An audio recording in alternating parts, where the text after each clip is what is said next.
Kaleshwaram commission ముందు కేసీఆర్ గారు హాజరవడాన్ని మీరు ఎందుకు అవమానకరంగా, ఎందుకు ఒక తక్కువ చేసి చూసినట్టుగా ఎందుకు చూస్తా ఉన్నారు? ఒక బాధ్యతలకు ఎందుకు చూడడం లేదు? మేము దీన్ని తక్కువ జరుగుతుందని నేను చూస్తలేము. కానీ ఏంటంటే ఈ ప్రభుత్వం చేతగాంతనం, వాళ్ళ తప్పిదాలని కప్పిపుచ్చుకోవడానికి కేసీఆర్ గారిని దోషిగా నిలబెట్టే ప్రయత్నం చేస్తున్న దాన్ని మేము తప్పుపడుతున్నాం. ఎందుకంటే కాళేశ్వరం కట్టడమే తప్పు, కాళేశ్వరం కట్టడం వల్ల డబ్బుల కోసమే కట్టిర్రు అని చెప్పి ప్రభుత్వం ఒక దుష్ప్రచారం చేసుకుంటూ దాని మీద కమిషన్ వేసి కేసీఆర్ గారిని ఇట్లా విచారణకు పిలవడం అనేది తప్పని మేము అంటున్నాం. ఎందుకంటే కాళేశ్వరం కట్టినము, ఎందుకు కట్టినామని అధికారంలో ఉన్నప్పటికంటే కూడా ఇప్పుడు ఇంకెక్కువ చెప్పుకునే అవకాశాన్ని ప్రభుత్వం ఇచ్చింది మాకు.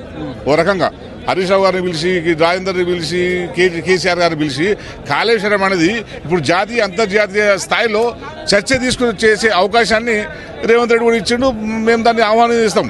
కానీ ఇదేంటంటే ఆదాన్ని వీళ్ళు ఏం చేస్తున్నారంటే దాన్ని తీసుకొని కేసీఆర్ని దోషిగా నిలబెట్టే ప్రయత్నం చేస్తున్నారు. మేము దాన్ని తీవ్రంగా ఖండిస్తున్నాం. ఎందుకంటే కాళేశ్వరం అనేది తెలంగాణ ప్రజలకు ఒక జీవనాధారం లాంటిది. ఈ ప్రభుత్వం తెలంగాణ మొట్టమొదటి ప్రభుత్వం వచ్చిన తర్వాత మన ప్రభుత్వం తెలంగాణ ఏర్పడేది ఎందుకు? నీళ్లు నియామకాల కోసం కదా, నీళ్లు నిధులు నియామకాల కోసం కదా. మళ్ళీ నీళ్ళని ఎట్లా వాడతారు? నీళ్ళని ఎట్లా వాడాలో కేసీఆర్ గారికి ఒక విజన్ ఉన్నది. ఆ విజన్ ప్రకారం నీళ్ళని వాడుతున్నారు. నువ్వు దాన్ని వదిలిపెట్టేసి నువ్వు దాన్ని మొత్తము అప్పుడు కేసీఆర్ గారు చేసిన పునాదిని వదిలిపెట్టేసి కేసీఆర్ గారు ఏదో పునాది మొదలుపెట్టిండు, పునర్నిర్మాణం, తెలంగాణ పునర్నిర్మాణం మొదలుపెట్టిండు. మొదలుపెట్టేది మీరు కంటిన్యూ చేయాలి. నీకు చేత కాకుండా ప్రజలకు సమాధానం చెప్పుకోలేక అది తప్పు ఇది తప్పు అని మీరు గవర్నమెంట్ వచ్చిన తర్వాత ఏం చేస్తున్నారు? వచ్చిన ప్రతిసారి కూడా మీరు ఈ పని చేసినారు, దీంట్లో స్కామ్ ఉన్నది, రిజిస్టర్ స్కూల్ పెట్టిన దాంట్లో స్కామ్ ఉన్నది, బట్టలు కొన్నారు దాంట్లో స్కామ్ ఉన్నది, ఫుడ్ కొన్నారు దాంట్లో స్కామ్ ఉన్నది, అన్ని స్కామే. ఆరోగ్యశ్రీ ఇచ్చారు దాంట్లో స్కామ్ ఉందని చెప్పన్నారు, సీఎం రిలీఫ్ ఫండ్ ఇచ్చారు దాంట్లో స్కామ్ ఉందన్నారు. మరి మీరేమేమి ఇస్తలేరు? మరి ఇచ్చిన దాన్నేమో స్కామ్ అన్నారు. స్కామ్ అంటే కాంగ్రెస్ బీజేపీలు కలిసి ఇట్లా కమిషన్ల పేరుతోటి, ఎన్డీఎస్ఏ పేరుతోటి, వీటి పేరుతోటి మమ్మల్ని అది చేస్తున్నారు అంటున్నారు. కాంగ్రెస్ వాళ్ళు ఏమంటున్నారంటే ఈటల రాజేందర్ మన విచారణ పోయినాక ఆయన కంప్లీట్ గా కేసీఆర్ వైపు బీఆర్ఎస్ అనుకూలంగా మాట్లాడి వచ్చింది అక్కడ కమిషన్ ముందు. బీజేపీ బీఆర్ఎస్ ఒకటైనటువంటి వాదన కాంగ్రెస్ ఒకటి. బీజేపీని ఈటలను తెలంగాణ విషయంలో వేరుగా చూడాలి. ఎందుకంటే ఈటల రాజేందర్ అంటాడు తెలంగాణ ఉద్యమకారుడు. ఆయన బీజేపీ వ్యక్తిగా అయితే నేనైతే చూడను. ఎందుకంటే ఆయన గురించి మాకు 20 సంవత్సరాల దగ్గరగా చూస్తున్నాం కనుక తెలంగాణ వాది ఆయన తప్పు చెప్తాడని మేము అనుకోము కదా. ఏ పార్టీలో ఉన్నా సరే ఆత్మను చంపుకొని అయితే మాట్లాడతాడని అనుకోము కదా. అంతే కదా. ఆయన క్యాబినెట్లో ఉన్నాడు, అప్పుడు ఏం జరిగిందో చెప్పిండు, అది వాస్తవం. అది కాకుండా అంటే ప్రభుత్వానికి అనుకూలంగా మాట్లాడాలన్నా, రేవంత్ రెడ్డి మనసులో ఏముంటుందో, ప్రభుత్వం మనసులో ఏముంటుందో దాన్ని ప్రతిపక్షాలు మాట్లాడాలన్నా, అప్పుడు మాట్లాడితే నీకు సాటిస్ఫాక్షనా?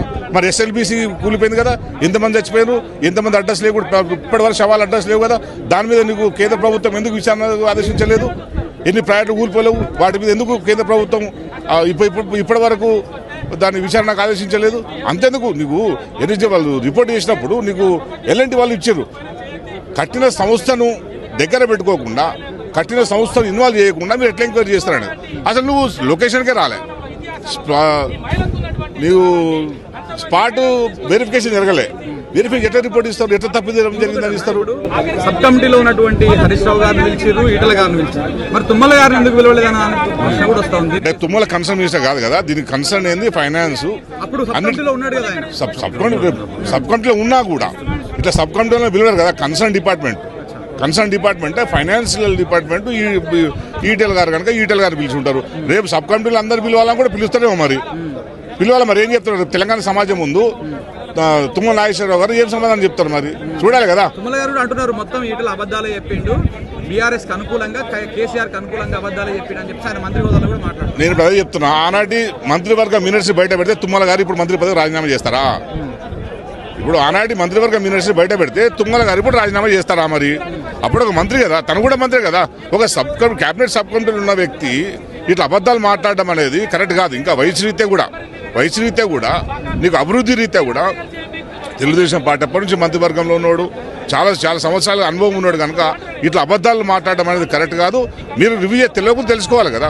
ఈటల రాజేందర్ నీ సహచర మంత్రి, మా పార్టీలో లేడు, బీజేపీ పార్టీలో ఉన్నాడు కదా. ఈటల రాజేందర్ గారు చెప్తున్నారు కదా, ఈటల రాజేందర్ మేము కొల్లుడు కాలేదు కదా. సో తుమ్మల గారు ఉద్దేశపూర్వకంగా చెప్తున్నారా, మరి తను మర్చిపోయి చెప్తున్నారా అనేది దాన్ని తెలుసుకోవాలి. నేను అదే చెప్తున్నా కదా, ఒకవేళ క్యాబినెట్ డిసిషన్ జరగలేదు అని జరిగింది అని కనుక ప్రూవ్ చేస్తే మీరు రాజీనామా చేస్తారా? మరి చెప్తారు. హరీష్ ఉన్నాడు కదా, మినిట్స్ కూడా మనం ఇచ్చారు కదా. సో ఫైనల్ గా ఏం జరగబోతుంది కమిషన్ ముందు అలా మరి ఆఖరి వ్యక్తిగా ఆఖరి సాక్షిగా ఆఖరి వ్యక్తిగా విచారణ తీసుకొస్తారని చెప్పి చెప్తున్నారు. ఇక్కడతో అయిపోయి రిపోర్ట్ వస్తుందా? మీకు కాళేశ్వరం క్లీన్ చిట్ వచ్చే అవకాశం ఏమైనా కనపడతా ఉందా, లేకపోతే ఇంకా దీన్ని బదనాం కార్యక్రమం కొనసాగుతుంది? దీని వెనకాల మీరు కమిషన్ గడువు ముగిసింది, నా దుకాణం ఎత్తేస్తున్నా చైర్మన్ గారు చెప్పారు కదా, అయిపోయింది, నా పని అయిపోయింది, నేను పొలిటికల్ లీడర్లను విచారణ పిలువను అన్నాడు. కానీ మరి 2 రోజుల లోపలనే కమిషన్ ఎక్స్టెండ్ చేసిరు. కమిషన్ గడువును ఎక్స్టెండ్ చేసిన వెంటనే పొలిటికల్ లీడర్స్ పిలిచినారు. అంటే దీని అర్థమైంది అంటే ఎట్టి పరిస్థితుల్లో కూడా కేసీఆర్ గారిని దీంట్లో బదలాం చేయాలనే ఒక సింగిల్ ఎజెండా దీంట్లో మనకు కనపడుతుంది. ఇప్పుడు వాళ్ళు అదే చెప్తున్నారు, ఇది అవినీతి జరిగింది, అది కూలిపోయింది, కాళేశ్వరం కూలిపోయింది. కానీ గడే మాట్లాడుతున్నా కూలిపోయిందా కాళేశ్వరం? ఎన్ని బ్రిడ్జిలు కూలిపోలేవు? బ్రిడ్జిలు కూలిపోయి ఇక్కడ ఒక పిల్లర్ కుంగిపోయింది. నీ పిల్లర్ కుంగిపోతే నువ్వు రిపేర్ చేయడం దమ్ము లేదు నీకు 2 సంవత్సరాలుగా. నీవు కనీసం వాటర్ స్టోరేజ్ చేసే దమ్ము మీకు లేదన్నప్పుడు ఇక కాళేశ్వరం గురించి మీరేం మాట్లాడుతుంది ఇంకా?